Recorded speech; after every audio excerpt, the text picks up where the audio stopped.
He hates you, they hate us. Men do not like us. Most men would see this and immediately dismiss it as hyperbole. But what they should do instead is look at why it is true for women that they feel like men hate us. This statement is emotionally true for many women. We feel like men hate us. And what that actually means is a whole bunch of things. It means that many men do actually hate us. It means that we feel that the patriarchy has set women up to fail. We feel that the patriarchy is against us. And we know that a lot of the time men don't love us. They love what we do for them. The opposite of love isn't hate. It's apathy. And it's apathy that's causing you all to miss out on that oh so valuable non-sexual attention that you take for granted. Not to mention the patriarchy you decry is responsible and was always in place to keep you from making the stupid decisions you all love to make so often. The problem is, it's not that men can't love women. We're more than capable. It's women who only love men for what we do for you, not for who it is we actually are. Day by day, more and more of the schemes you all use against us are being exposed. I don't think men like women anymore. You see, I cook, I clean, I take care of the kids, I do everything right. And yet I'm still single. I just don't get it. It's hilarious how women who gave their best years and their wombs to other men expect men who have not done anything wrong to come in with a cape on and fly into the rescue. No, sweetheart. Your children are your responsibility. And how many times have we heard from single mothers like yourself that you don't want to date single fathers who would understand your position and be in a better spot to take that on? No, you want childless men who've never impregnated anyone, to come in and rescue you from the bad decisions that you've made. No, thank you, my dear. You're going to have to hold that L and hold it firmly because it belongs to you. It's the rude awakening that men have needed for thousands of years. I have 4 big things to say about this, but first of all, I'm not quite sure where this belief came from that if more women divorce their husbands, that these men are just going to believe that it was all their fault and they're going to grow and get better. No, there's never just fault on one side, and men know that. Second of all, most men that go through divorce end up losing a lot in the form of lost time with their children and financially through spousal support and child support. So many men just feel victimized by the court system. Thirdly, a lot of these men that get put through the ringer, they eventually build themselves back and they realize that they're a lot happier being single. It's actually a lot more peaceful for them. And fourthly and lastly, a lot of men never want to get married again or in the first place because they hear women like this talking about divorce as if it's some sort of punishment for her not being happy, as if his needs and the family's needs have nothing to do with it. And men are smarter than that. The simple truth of the matter is men and women are very different. So much so that most men who haven't awakened spend almost all of the relationship trying to qualify reasons for her to still be there, while women, because of the brain defect they have called hypergamy, are constantly looking for any excuse they can come up with, even if they have to invent one, to leave. We know by the data, it's not men destroying their families wholesale. It's wives tearing their families apart, chasing their so-called happiness, which on its best day is a moving target. Women are scared of happily single men. You want to know why? Let's get into it. Being happily single as a man makes you more appealing. Men that don't need to be in a relationship. Men that have high standards. Men that don't chase women. They chase in purpose. This makes women think, wonder if that man is actually interested in them. Will in turn, y'all listen to this, increase the value of that man and his expressed interest in their minds. What an interesting take for Tyrese Gibson's ex-wife to have, especially considering all the law firms she tried and failed to hire to break the prenuptial agreement that she signed that would give her access to his wealth through her greed. But moreover, she did make one useful point out of all of that, and that's true. A happily single man is one who is not going to be manipulated by the promises of sex or crocodile tears. A nigga that cannot be controlled by pussy holds the most value, straight up. Because some bitches really do think that their pussy is everything. They have absolutely nothing of value to contribute to a relationship or a man who has everything that they need. Why would a stable man, has his own house, his own car, a good job, and his own money, his own motion completely. What the fuck do he have to listen to a bitch who really have nothing going on but pussy for herself? Certain bitches look for those type of men who lack all of those things because control, puppet master. She could pull your strings, or you not listening, or you not acting right. Bitch, get out. One of the best lessons life has ever taught me was you're not a man just because you can get some pussy. You're a man when you can walk away from the pussy when it's attached to a woman who's made the decision that she's not going to act right. Would you rather be married and miserable or single and lonely?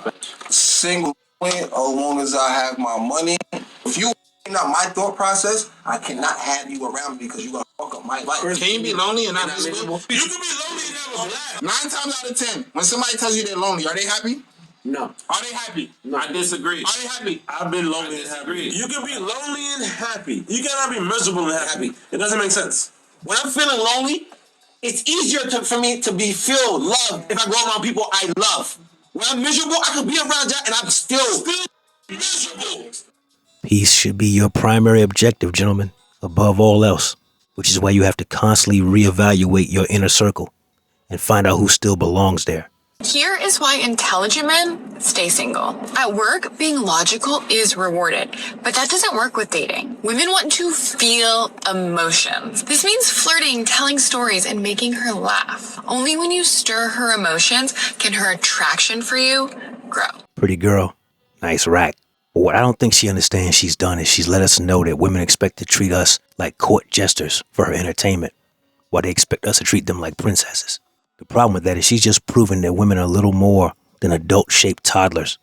Personally, I have no use for babysitting an adult-shaped child that wants full access to all of my rights and none of the responsibilities that come along with it. But there's something to be said about age and experience, life experience. A lot happens in your 20s, and things level out when you ran get through older. and baggage and trauma. There's people with men don't want that. Men don't want that. So then why aren't they wifing us early? Why are they running around town? Like, if they don't want us ran through and baggage and trauma, why are they they're waiting till, how are we so at 20 I should be looking for 40-year-olds that are ready to settle? I don't know how to I don't know how you win. It sounds like just a losing battle all around if you look at it as all the responsibilities. But it depends on if you're a wife. All wives are found, always. If you're 20 years old and you're a wife, you're going to be found, period. End of story. Fun fact, women are the gatekeepers of sex, which means they are the ones who decide who gets laid. They're the ones who decide whose children make it to full term. And the fact that these women, just like her, who have a body count deep into the dozens, don't understand this or pretend not to, is because she's already friend-zoned her husband, running behind Chad and Tyrone, who won't commit. See, there should be no sympathy for such women, because the man who would have treated her like gold and been a great father to her unborn children has already been pushed off to the side, who hopefully has a passport in his back pocket and is ready to use it. I don't think men like women anymore.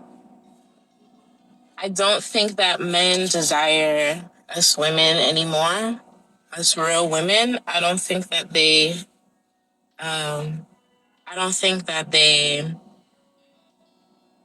value us like they used to. Men aren't really putting out effort. They're not putting out any type of effort like they used to.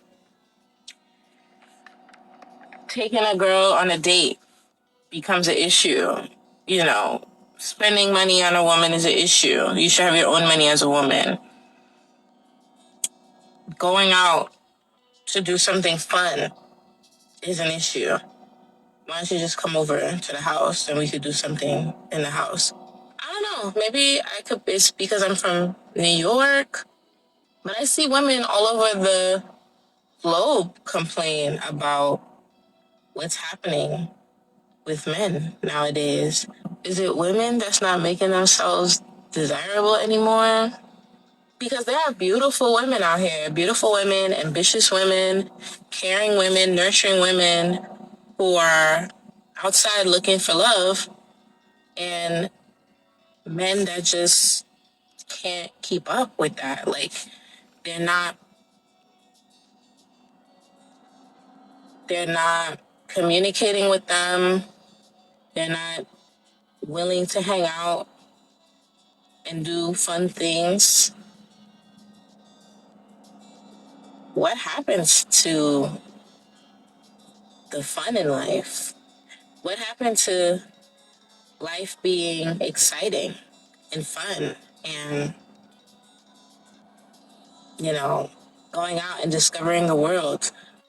You chose the bear. You chose a ravenous apex predator that would tear you limb from limb and feed you to its children over the protection, provision, and the guidance of a man. You decided that chain restaurants like the Cheesecake Factory just weren't good enough. And thanks to channels like this one, men have been made aware that for the men you're sexually attracted to, there's no need for dates in the first place. You come right over, you bend over, and the fun begins. Not to mention you said you're from New York. Men who pay attention know what it means to date a woman from that part of the world. They know exactly what to look forward to when you do something that stupid. For example, And I kind of see why niggas like bitches with nothing. Because I'm the type of bitch that, because I got a little bit, I do the most. You see what I'm saying? Let me give y'all an example. A couple years ago, I was moving to a new state, right? And the day of my flight, 2 weeks before my flight, I had to move out. So I had to stay with some boy I was messing with for like 2 weeks, whatever the case may be. And I also shipped my car out 2 weeks before that. So I had no car and I was staying with him. You see what I'm saying? So, he was hooking a bitch up, whatever the case may be. So boom, one day, we was getting into it the whole day, whatever the case may be. I'm outside, he outside. He was on some funny shit, no broker. I thought he was with a girl, I ain't gonna lie. So I'm outside, he outside. And I come in late, a little late, and he's sitting in his kitchen. I come through the door. He's sitting in his kitchen in the dark like this. Like, hold on, wait. Like, what's up? See, I come in the house. I'm drunk. I'm not going to fry. I'm like, what's up, bro? So, I start putting hands and feet on the nigga, fucking the whole crib up, all that. I mean, tearing the curtains down, all types of shit. Of course, I got kicked out. But what I'm trying to get y'all to understand is because I had that little $200 for the night to get a hotel, and my friend came and picked me up and took me there, I can act like that. You see what I'm saying? Now, say I didn't have it, though. He could have definitely been with a bitch. I would have definitely came in when he was sitting by the counter, how he was sitting. I just would have went to sleep. You got it, bro. I ain't got nowhere to stay. But because I got what I got, I do what the fuck I want to do. So what happened? And I definitely did come back the next day because I wasn't going to do $200 a night. But if I could do $200 a night, just imagine what I would have fucking did to that nigga. Real shit. Like, just imagine. But I had $200 for that night. So I violated him that night, not the next night. and there you go. Quick question. Does anyone want to take this thing home to mom? Who out there wants to raise their hand and take home their dream girl? This is the level of femininity you can look forward to by dating a woman from the upper northeastern corridor of the United States. This right here is far more prevalent than they would like for you to believe. I'll wrap it with this, guys.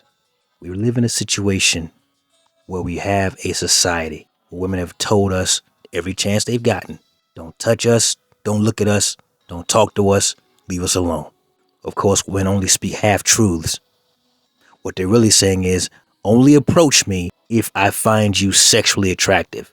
But since telepathy only exists in the comic books and in the movies, how are men supposed to know that? How are men supposed to know if they're your type before making the approach? Women like this, and women in today's video, have proven, and they've been very useful in proving, that Western men are better off with their thoughts and their purpose to other locales around the world. Your time, your energy, your effort, your money are better suited in other places. Leave these women to their own devices, gentlemen. They've built the world they want to live in. Our job is to make them stand on it with 10 toes down. That said, that's my time. Like the video, comment down below. Show it a friend and subscribe to the channel if you haven't already.